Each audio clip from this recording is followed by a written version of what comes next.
I did put together a quick little presentation. I'll try to buzz through it fairly quickly. I can get it. There you go. So, being a technically oriented person, the first page is about our terminology. Mostly because I'm using a little hackney language and just wanted to make that clear. Blade is defined as a sharp thing. Yes, there are fancy names like plain irons and stuff like that. Just calling anything that has a sharp edge a blade because it makes life easy, and that's the point of this talk. I'm also using polish, hone, and sharpen interchangeably. There are subtle differences between them, and they don't really matter because I'm going to do the same process to anything, whether or not I am just sharpening it. So everything in woodworking starts out life as a chisel. Every kind of hand tool is a chisel done a different way. A plane is a chisel in a box. A router plane is a bent chisel. A saw is just a whole bunch of chisels tied together. And pretty much anything you can do starts with a chisel. So here's an example of a chisel. You have the, do I have annotate? Yeah, hey, look at that. Can I draw? Sweet. Maybe. There we go. So you have the flat back, always has to be flat, remember sharpening. In this case, we have it at 25 degrees. Sharp is two planes crossing at a single point. That is how we define sharp. I said I wasn't going to define sharp and polish and all that, but that's two planes joining at an edge is sharp. Woo. Nope.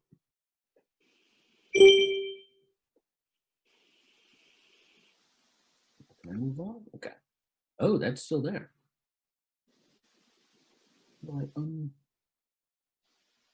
Clear. All. There we go.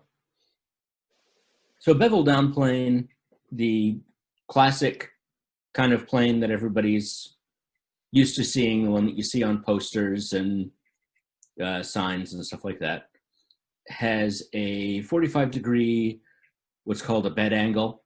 That's what holds the blade in place. That's the frog. And say you sharpen the blade or the plane iron to 25 degrees, you'll notice that the flat of the blade and the bed are parallel. So you end up with a bed angle of 45 degrees, bevel angle of 25, but the effective angle is the same as the bed angle. It never changes in a bevel down plane. The bevel up plane, things change a little bit. This is a low angle. The bed is at 12 degrees. The bevel is at 25. So the bed and bevel you see is the angle at which the wood, or the blade addresses the wood, basically, is all about what blade geometry is about. In this case, it's 45 degrees. The blade is pushing up against the wood at 45 degrees. Here, it's at 37, which is the sum of the bed angle, 12, and the blade angle or bevel angle, which is 25. Just kind of comparing what a 25 and 30-degree bevel look like on both types of planes. We kind of went through the 25s, the effective angles, 37 because it's the sum. The effective angle is 45 because it doesn't change. On a 30-degree, it increases the effective angle to 42 degrees. And on a bevel down plane, it doesn't affect that bevel at all. Some more kind of common styles, if you will, on the bevel up planes, the effective angle of a 20 degree, if you do the standard angle, the not low angle bed, that's a 20 degree bed, which gives you that effective 45, which is exactly what you'd get out of a standard bench plane too. If you do that bevel at 30 degrees, now you have an effective angle of 50 degrees, which is what's referred to as a York pitch in bevel down planes.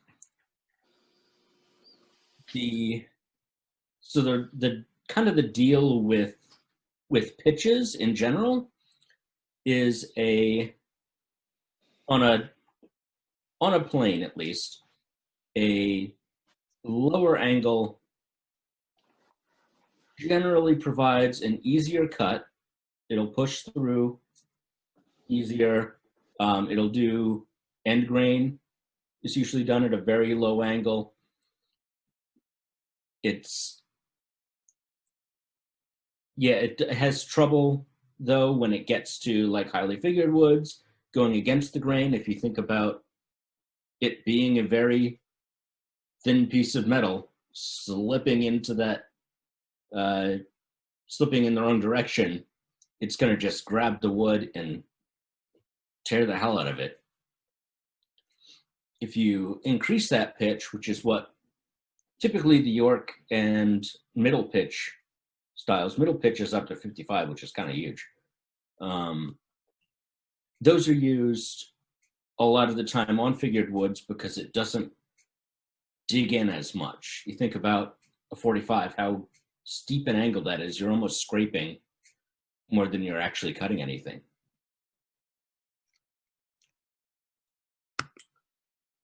Of course, the bevel ups tend to be popular because you can get away with not having to change the frog out of your bench planes. It's not an easy thing to take up. You'd have to do a lot of fiddling around or have multiple planes with different size frogs, which is expensive, unwieldy, and a royal pain in the butt. I know John Heaney uses a lot of different bevel angles on his planes, which are bevel up planes, for exactly that reason. If he gets into something that needs a higher pitch because he needs to deal with some figured wood, he just swaps out for a 30 or 40 degree blade. I keep a 45 around. I don't remember why I made it, but it'll cut through pretty much anything. Another way that you can kind of cheat up is called a back bevel. So if you think about how the math worked on the pitch here, these are hitting that 50 degree angle of attack. And the same on the bevel up is you're hitting that 50 degree edge, because only the edge, if you think about just the edge that's contacting the wood, that's the part that's causing contact with the wood. It's causing the wood to be cut, causing the shavings to be broken. So you can kind of cheat up by, instead of making the back dead flat, on the edge of it, just on a little tip, put a 5 degree, 10 degree little, what's called a back bevel. Now what you see you've done is you've taken, this is a standard 45. Let's see if it's hidden down there, but it's a standard 4 to 5 degree bed. with a 25-degree bevel on it and a little tiny 5-degree back bevel, which brings the effective angle up to 50 degrees. If you did a 10% back bevel, then you'd bring it up to 55. So it's kind of a way of having that hot swappable, if you will, the changeable blades on a standard bevel down plane and still getting the advantages of that high angle of attack.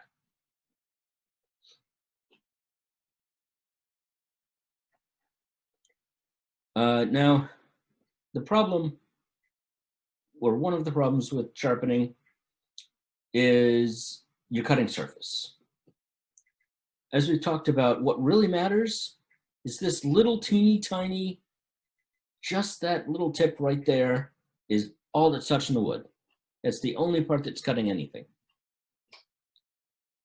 But if you're doing standard sharpening, you have to sharpen all of that.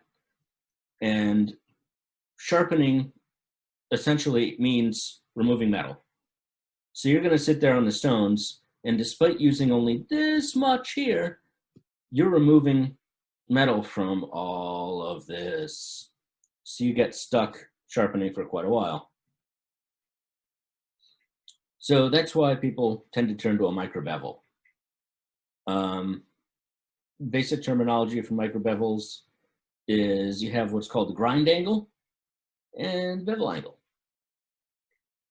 The grind angle, as you know, the term implies, is what you've ground it at. And the bevel angle is the angle that you want it, the final angle that you want it to be at. The upside to microbevels is that you sharpen this little tiny piece and don't touch any of that.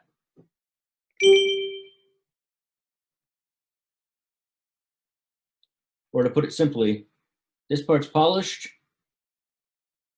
and the rest is rough. So that grind angle is rough. When I do microbevels at home, that doesn't touch a stone. That comes right off the grinder. That's why it's called the grind angle. It's not touching anything really. It's touching the air. There's no point to make it shiny and mirror polish. You're just wasting your time. So it's not a exact angle. What I do with my microbevels, or when I've taken it down to the grinder, when I've had a horrible incident and dropped it on the pavement and have to take it down to the grinder, I have one of those little a little brass disc that has all the cutouts for blade angles in it, for bevel angles. And I grind it so that it falls between the 20 degree and the 25 degree. And that's as close as I get it, because I want it to come to a 45 or a 25 degree final bevel. So I just want to make sure that it's not more than 25. So the angle doesn't matter, hollow or flat. So you can grind it on and I do the same. I tend to use a grinder, like a bench grinder, and that produces a hollow grind, which is just fine for this operation. You can also use just some rough sandpaper if that's what's available, or I have a 220 diamond stone that I use for flattening my water stones. So I use that sometimes because it's a pretty rough surface, removes metal pretty quickly. On the other hand, the microbevel, you want to polish on stones. That's what you take down to your 18 or 8,000 or 16,000 grit, whatever you like to polish to, and that angle must be repeatable.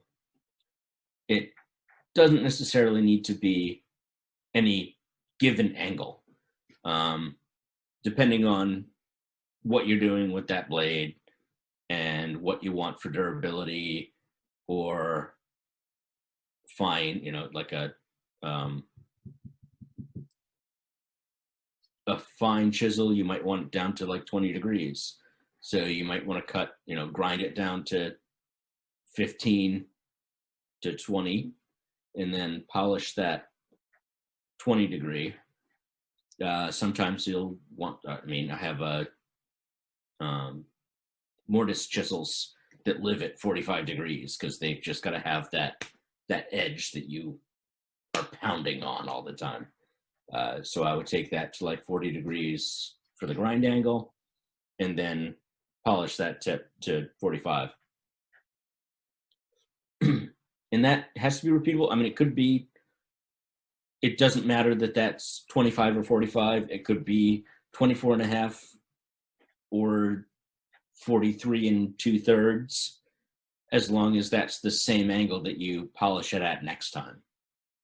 That's what I mean by repeatable. It's simply that's the angle that you have set, and that's what is going to get polished to every single time, just to maintain that you're keeping that edge well developed.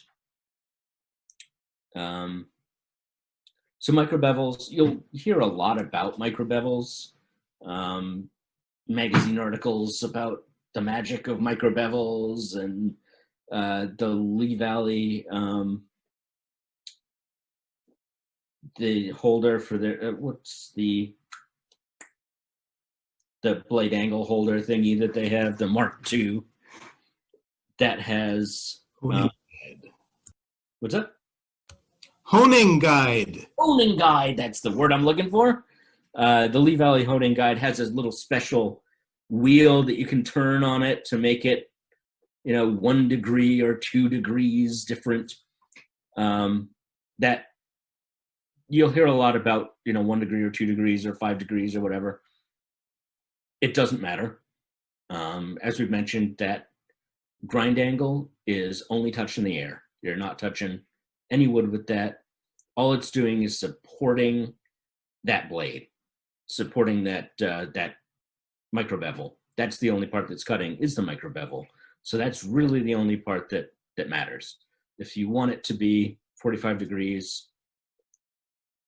grind it to a little less than that and put that microbevel on it. Boom. Also, the Lee Valley honing guide kind of implies that you would want to hone something down to on that grind angle and then add that 1 to 2 degrees of extra special polishing. And I think that's, if you want to do that, that's kind of nice. Your chisels, I'm sure, will look very pretty, but it's not getting you anything as a woodworker. None of that metal is cutting, so it doesn't need to be sharpened or pretty.